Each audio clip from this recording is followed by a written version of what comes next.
magaalada Beledweyne waxa ay ka mid tahay magaalo madaxyada ugu magaca iyo muuqa weyn ee mudnaanta iyo wax isla qaybsiga lagu tuhmo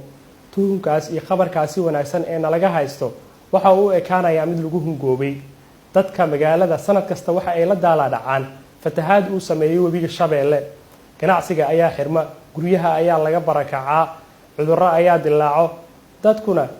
dayaxuma iyo dandarro ayaa u raacdo magaalada iyo gabi ahaanba gobolka waxa ka soo jeedo ganacsato aqoon-yahano siyaasiyiin iyo injineero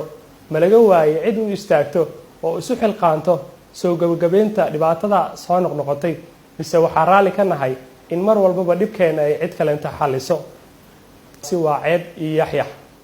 ganacsade waajib ayaa ka saaran in aad ka qayb qaadato horumarinta iyo taakuleynta dadkaaga haddii aadan yeelin waxaad gabtay doorkaagii siyaasi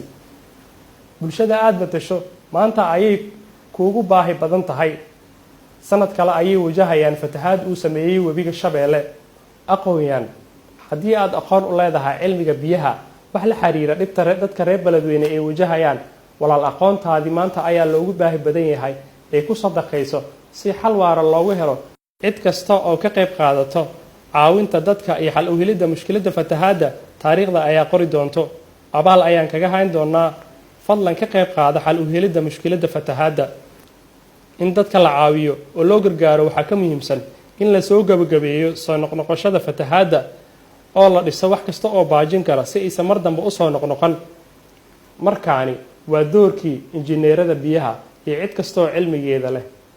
si aan u badbaadino nafaha iyo hantida reer Beledweyne fadlan aqoontaada iyo kartidaada ku caawi dadka reer Beledweyne abaal ayay kaaga hayn doonaan